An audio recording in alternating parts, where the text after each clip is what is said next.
हल षष्ठी व्रत की विधि। व्रती को प्रातःकाल स्नान आदि से निवृत्त हो जाना चाहिए।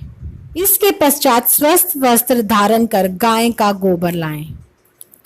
गोबर से पृथ्वी को लीप कर एक छोटा सा तालाब बनाना चाहिए। तालाब में झरबेरी, ताश तथा पलाश वृक्ष की एक एक शाखा बांध कर बनाई गई हर छठ को गाड़ दें। बाद में इसकी पूजा करें।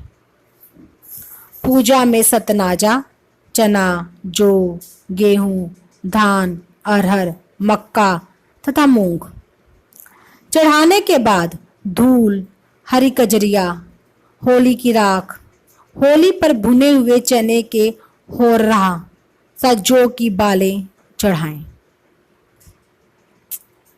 हर छठ के समीप ही कोई आभूषण तथा हल्दी से रंगा कपड़ा भी रखें।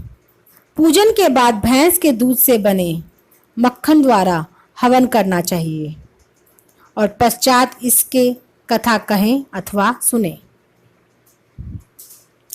हल षष्ठी की कथा। प्राचीन समय की बात है कि एक ग्वालिन को प्रसव पीड़ा हो रही थी।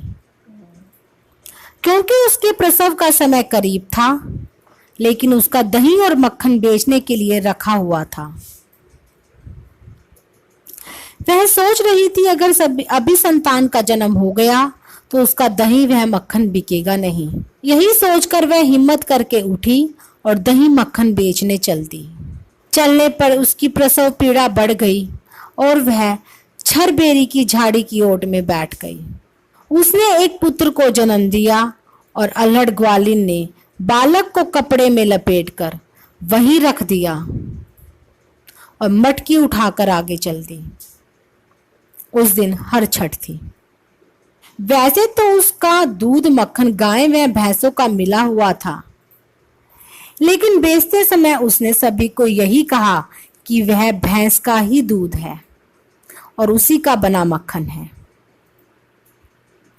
इससे उसका सारा दूध वह मक्खन बिक गया।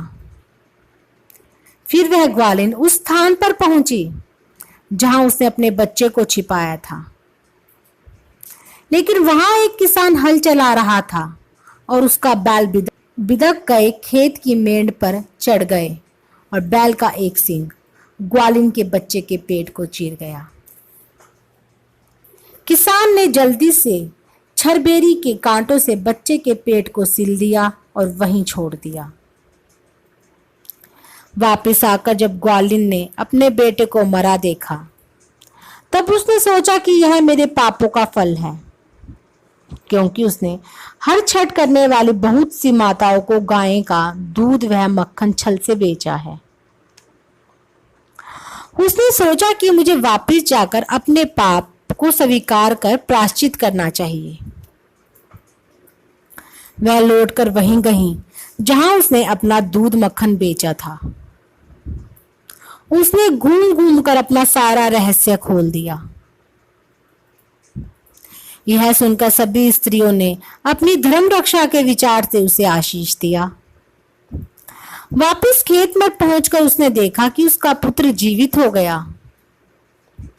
ग्वालिन ने फिर कभी झूठ ना बोलने की कसम खाई। हर षष्ठी व्रत महत्व।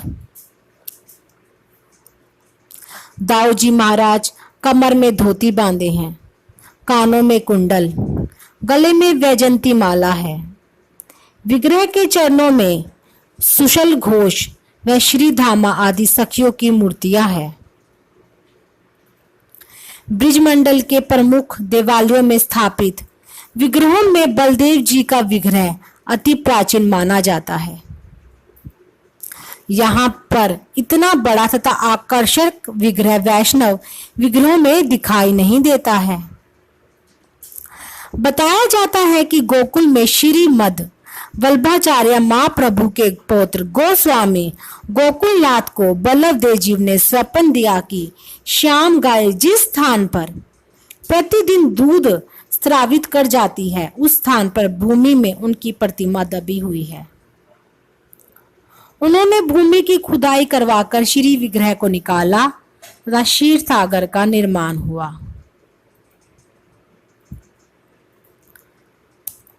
गोस्वामी जी ने विग्रह को कल्याण देव जी को पूजा अर्चना के लिए सौंप दिया तथा मंदिर का निर्माण कराया। उस दिन से आज तक कल्याण देव के वंशज ही मंदिर में सेवा पूजा करते हैं। हल षष्ठी के दिन भगवान शिव, पार्वती, गणेश, कार्तिकेय, नंदी और सिंह आदि की पूजा का विशेष महत्व बताया गया है। इस प्रकार विधि पूर्वक हल षष्ठी व्रत का पूजन करने से जो संतानहीन है उनको दीर्घायु, जो श्रेष्ठ संतान की प्राप्ति होती है। इस व्रत एवं पूजन से संतान की आयु, आरोग्य एवं ऐश्वर्य में वृद्धि होती है। विद्वानों के अनुसार सबसे पहले द्वापर युग में माता देवकी द्वारा कमर छठ व्रत किया गया था, क्योंकि खुद को बचाने के लिए मथुरा का राजा कंस उनके सभी संतानों का वध करता जा रहा था। उसे देखते हुए देवऋषि नारद ने हल षष्ठी का व्रत करने की सलाह माता देवकी को दी थी। उनके द्वारा किए गए व्रत के प्रभाव से ही बलदाऊ और भगवान कृष्ण कंस पर विजय प्राप्त करने में सफल हुए। उसके बाद से यह व्रत हर माता अपनी संतान की खुशहाली और सुख शांति की कामना के लिए करती है। इस व्रत को करने से संतान को सुखी व सुदीर्घ जीवन प्राप्त होता है। कमर छठ पर रखे जाने वाले व्रत में माताएं विशेष तौर पर पसर चावल का उपयोग करती हैं। हल षष्ठी या हर छठ। हर षष्ठी भाद्रपद माह के कृष्ण पक्ष की षष्ठी तिथि को कहा जाता है। हल षष्ठी के दिन मथुरा मंडल और भारत के समस्त बलदेव मंदिरों में भगवान श्री कृष्ण के बड़े भाई और ब्रिज के राजा बलराम का जन्म उत्सव धूमधाम के साथ मनाया जाता है।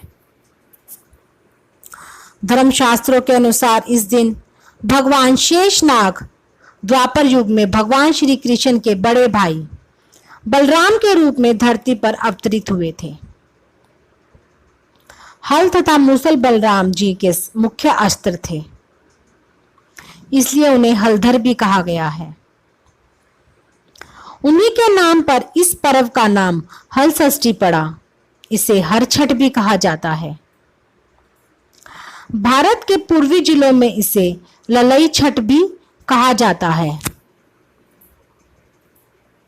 हल षष्ठी के दिन हल की पूजा का विशेष महत्व है। आमतौर पर यह उत्तर भारत में मनाया जाता है। कुछ लोगों का यह भी मानना है कि इस दिन सीता माता का जन्म हुआ था। इस दिन हल की पूजा की जाती है, साथ ही बैल की भी पूजा की जाती है। हल को कृषि प्रधान भारत का प्राण तत्व माना गया है और कृषि से ही मानव जाति का कल्याण है। इसलिए इस दिन बिना हल चले धरती का अन्न व शाक भाजी खाने का विशेष महत्व है। इस दिन व्रत तोड़ने पर हल द्वारा बोया गया अनाज खाया जाता है। इस दिन उन्हें केवल वृक्ष पर लगे खाद्य पदार्थ खाने की अनुमति होती है। इस दिन महुए की दातुन करने की परंपरा भी है। इस दिन गाय का दूध व दही का सेवन वर्जित माना गया है। इस दिन गाय के दूध घी के स्थान पर भैंस के दूध घी का उपयोग किया जाता है।